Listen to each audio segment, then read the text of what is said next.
Good morning sa tanan nato mga followers. Salamat kayo sa inyong support. 197 as of this time. 197,000. We are so happy. Dili lang kay nagpadaghan tag followers, kundi nagpadaghan tag followers ni Jesus Christ. Tungod kay daghan ang makakita kung unsay mga uploaded videos nato like preaching, promoting physical fitness, sports. Din mo man ako ang gi-promote din gyud appeal ang mental health o emotional health ma-eliminate nato pinagi sa Word of God and through sports. Any sports, pwede na to na siyang i-promote. Gisudlan ako, aron nga kitang tanan, blessed in all aspects of life. Especially, sure ang salvation sa New Covenant. Mao ang kaluwasan sa maayong balita nga si Kristo namatay sa cross, pagpasaylo sa tanan natong mga sala, og siya nabanhaw, aron pagpaila nga siya Diyos, o kita iyang gimatarong diha sa iyang amahan. Bot ni pasabot, na ang kaluwasan, grasya, gasa gihatag sa Ginoo. Walay hago nga ato ang gitawag nga contribution niya na. It is the finished work of our Lord Jesus Christ. So kapi-kapi sa tamang igsoon. Kumusta mo? I hope nga Ginoo kanunay inyong consciousness, inyong mind nga maayo ang Ginoo all the time. Now, I want to talk to you today about the previous videos nga nag-viral nga gisakyan sa uban, nag-clout unya natay mga bashing, hating, may mga bashers. Kay nagtuo sila nga ako daw nang daot sa mga pastors.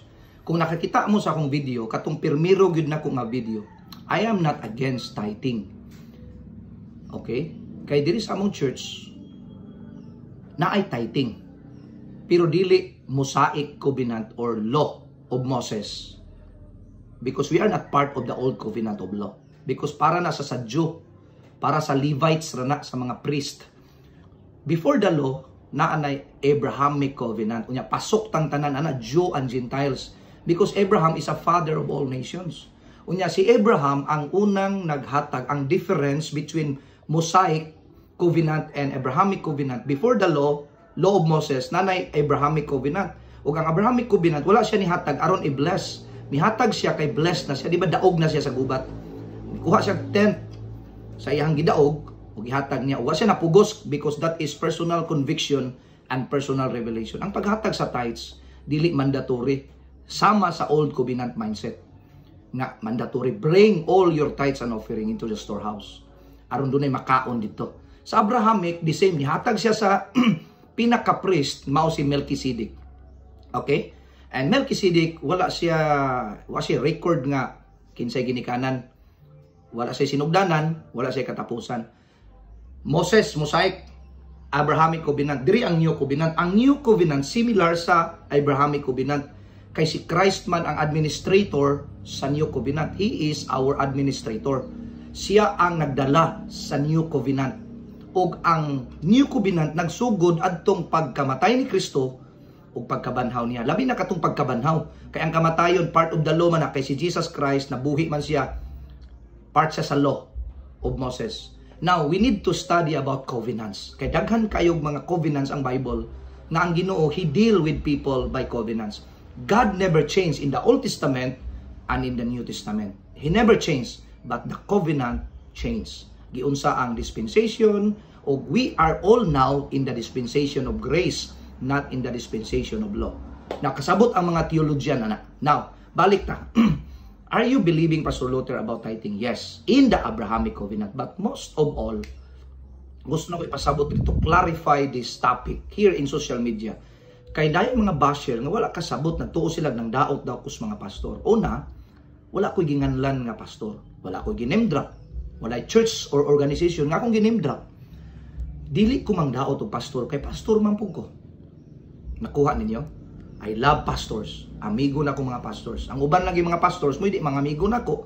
Tungod kay, matud pa nila, gibrand ko o worldly. Kabalo ba mo?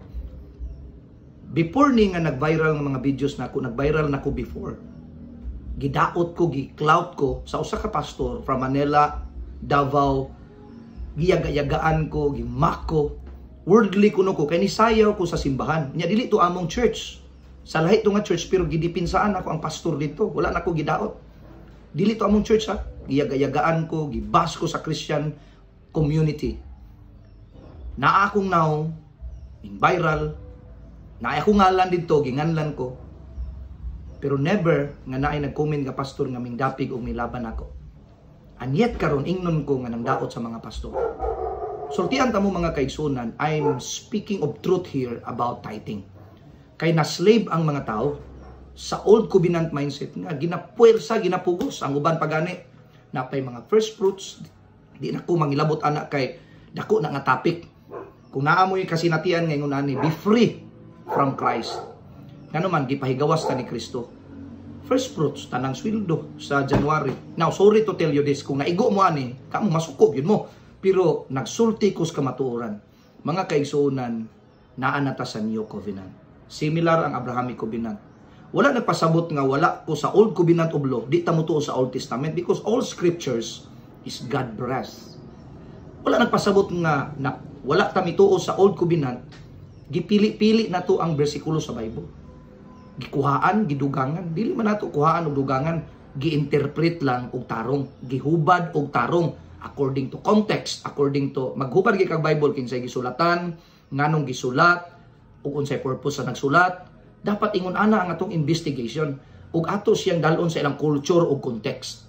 Dili nato himuon nga ang text i-out of context nato. Naay text, then ato siyang hubaron sa hermeneutics, sa kanabitawng mata sa exegesis, nga diin ang hermeneutics is the science of interpretation. Ang problema lang, kay natin preconceived idea about tithing. Mao hinungdan nga masuko din ta nga ang pagtuo sa uban si Pastor Luther against sa tithing. I'm not against tithing, pero ang among tithing ug among offering ug love gift, cheerful giving. 2 Corinthians chapter 8, chapter 9, gipadato na tas Ginoo sa chapter 8 tungod ni Kristo. Ug chapter 9 makahatag ta nga malipayon. Give cheerfully, kanang iyas kasing-kasing sa mga tao. Dili nato pugson ang mga tao. Dili nato extortion ang mga tao. Dili nato sila i-manipulate. Take note the word money, manipulate. Gimanipula ang mga tao para makahatag og mga kwarta. To tell you honestly, dili dako ang New Covenant Church. Daghan na mga members lain lugar. Daghan kong atuan kada Sunday. 3 services ko every Sunday. Gagmay nga tapok pero professional na mga negosyo. Napoy kwartahan, napoy middle class, napoy dili kwartahan. Kung ako nang one-on-one og pahatag sa tithes, mutuo man na sila nako pananglitan. Mutuo sila. Ako'y makwartahan. Dili gamay akong sakyanan, dili bati ang akong pinuyanan. Kanang bitawng simple ra kayo. Simple ra mga Pastor Luther rin. Puyo mo ning kusina namo. Simple lang kinabuhi. Kay ngano man, pastor ko, dili ko mangwarta o manapi sa mga membro. Ni ako aron sa pagtabang, pagsangyaw sa maing balita. Kabalo ba mo mga kaigsuonan? Usaning mensahe ang maing balita, ginabiradahan niya sa mga kusog mga saba. Katong old covenant of law, katong mga judgmental. Musayaw palang daan ka, impierno na ka, ngano man ha? Walay siguro ilang kaluwasan. Now, mauni ang need sa community, ang message of the New Covenant. Niya si Pastor Luther sa social media, dili aron magpasikat lang. Gusto gani ko musikat pag maayo, mudaghan patag followers, ngano man, para ma-spread na to maayo ang mensahe nga naghatag kagawasan sa mga tao. Amen? Mauning mensahe nga ato ipasikat pag maayo si Jesus. Malipay tag musikat pag itag maayo, ngano man, daghan ang makadungog ug daghan ang nahimong gawas nun. In fact, nakita nako sa comment section na i-basher, mas daghan gyud ang giganahan nga na-set free sila sa old covenant mindset. Nagay na ingon pastor, namoy simbahan sa Davao, namoy simbahan sa Jinsan, namoy simbahan sa Cebu, namoy simbahan sa Sibugay, namoy simbahan sa Iligan, Cagayan de Oro, Butuan City. Wala ko simbahan diya. Pero sultian ta mo, at least nakakita mo sa akong video aron mahimong set free mo kay ang mission ni Jesus when Jesus came in here on earth to make people free from sin, free from the bondage of the law. Kabalo ba mo na ko isulti ninyo ba? Napoy misconception. Jesus never abolished the law. Muna yung sa Matthew chapter 5. But He fulfilled the law. Amot pasabot ba? Kay gi-fulfill niya ang law, ang pagsubay bitaw pastorin nila sa uban, subayo na pud nato. Kay wala niya gi-abolish ang law. Ang pasabot ni Jesus ba? He never abolished the law, but sa diyang buhi pa sa kalibutan, nagpabunyagan ni siya, kay para matod pa niya, para matuman ang sugo. Iyang gi-obey ang law, kay ang tag-iya sa law, sila man. Father, Son, and Holy Spirit, appeal man siya, author sa law. The law is holy in the Old Covenant, but this law will not make people holy. Kini nga law ipakita lang ni nakasala ka, pero dili ang taong imperfect dili makasubay sa law. Ang naitabo sa balaod mga kaigsuonan, igo ra ipakita nga kita na sayo, pero ang tinuod si Jesus ang nag-save na to gikan sa atong mga sala, ug siya ang savior sa atong kinabuhi. Sultian ta ka, Jesus never abolished the law, but He fulfilled the law for you and for me. Kabalo man ang Ginoo nga di nimo kaya ang law. Kana bitaw ka nga akong paningkamutag hatag tithes karon, pagkasunod adlaw, sunod semana, sunod bulan, sunod tuig, masipyat na pud ka. Yang tithing bitaw kung istriktohon nimo dili ra man kwarta, mga lamas, mga utan, mga mananap, kuhaan nimo 10% gyud. Sa napulo na isa, ma-perfect nimo na. Ayaw mo pagpanghinambog, ayaw mo paghinilas. Mura bitaw nang mo na di ganahan ang Ginoo nang hilason kanang mga hambugiro, kana bitaw imbis kay saved by grace ta, ang uban saved by works. Maningkamot silang kaugalingon. Muna ingon ang Ephesians chapter 2 verse 8 to 9, for by grace you have been saved through faith, and that's not of yourselves. It is the gift of God, not of works, lest any man should boast. Kaya nga naman, kung works bitaw ta na save, manghinambog ang tao. Tanawag ko ng old covenant mindset, manghinambog nga nakahatag karon, pero wala niya nalimtan niya nga daghang panahon wa siya kahatag. Di ba? Bantay mo ana, ang paghatag mga kaigsuonan kalipay, walay nagpugos, personal conviction, personal revelation. Pastor, mudawat pa kag tithes. Naay mga membro nag-tithes pero dili tanan. Kay ngano man, wa pa may personal conviction, wa may revelation. Napoy akusasyon sa uban. Pastor, dili ka tithes, upiring ra kay mas dako ang upiring. Upiring gani, depende ra silang gusto. Dako di ay. Naay dako, usahay, napoy gamay. Dili manggod na siya. Ang tithes gyud klaro, sweldo gyud, klaro gyud. Yan napoy niingon diri nga pastor, para ra ba din na sa pastor ang tithes? Wala sa kasabot Pastor Rinil ba kay sa ilang church daw kuno bahinon daw pastor og church. Pamaagi naman lang na sa church, pero kung imo subayon ang Bible, ang tithes para sa templo ug ang makaon dito para gina sa priest. Ang priest na ang mag-budget pairingon sa pagkaon sa temple, sa mga sakristan niya dito. Hay nako, wala mo kasabot ang isulti po sa social media. Pastor, para ba din na sa pastor ang tithes? Kay mo agi yung church. Mo na pamaagi na lang sa church, pero ang tinuod, kung imong istriktuhon, the tithes is for the priest. Ano malagi si Abraham? Naghatag ni Melchizedek, direct man. Ni Melchizedek, niagi na itong temple. Mga kaigsuunan, ayaw ninyo i-argue na. Nako'y sulti ninyo. Kining kalibutan nga itong gipuy-an o ang Christian community, miagi pog anxiety, depression. Sad to say, bagong nabalitaan na to, anak ni Kuya Kim naghikog tungod sa depression. Gidawat daw niya ang tanang mga negative nga gisulti sa iya. Gidawat daw niya. Muna'y usa sa mga hinungdan. Naghikog siya. Iyang gikuha, iyang kinabuhi. Una, sad kayo kay daghan as community, even Christian community, daghan ang naghilom nga nag-anxiety, depression niya. Pag abot sa church, kasabaan pa. Pahatagon pag pinapugos. Daghan pag meetings. Daghan pag mga itawag nga mga isugo sa pastor. Be free from that mga kaigsuonan. Dapat paglingkod nila sa church. Ingon man ang Ginoo, come unto me all ye labor weary. Pero ngano man ning mga pastor nga tagaan magbugat hinuon, baliktad man. Si Jesus paanhaon ka sa iyaha, sa iyang presence, aron nga tagaan kag kagaan sa kinabuhi. Tagaan kag maing balita. Kung sino tabo, gitagaan ka bugaton, ginapresyo. Napay trabaho sa Lunes, sa Biyernes. Pagka Sabado, nagpahuway ng laba. Pagka Domingo, musimba uta kay mawala ang stress, kay makadungog sa maing balita. Kasabaan na may noon, kamong mga nalate, tanan.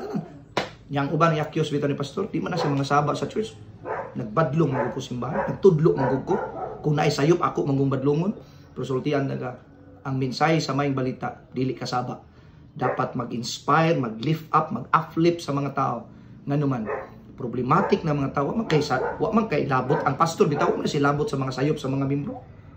Anong maglabot-labot banta nila? Ang ato mag-lift up nila kaysa ilang kasaypanan. Bisag di na nimo sila i-remind na nakabalo na sila. Silang kasaypanan, kita gyud sige tag pangitag sayop. Si Jesus wala nangitag sayop ni anhi aron luwason tagikan sa atong pagkamasalaypon. Ni anhi si Jesus, siya ang maing balita aron tapakanon kung wa kay kaon, pakanon ka ni Jesus. Ang mga nagbalatian, ayuhon ni Jesus. Yang ano man sa simbahan, nagbalatian, dugangan pag yun noon. Kasagara sa simbahan dugangan ka pa, panay noon ka sa balatian, magluya ka pa noon. ikaw pa'y nihatag, ikaw pa'y gikasab-an, pastilan. I am here in social media to make people free, to set people free.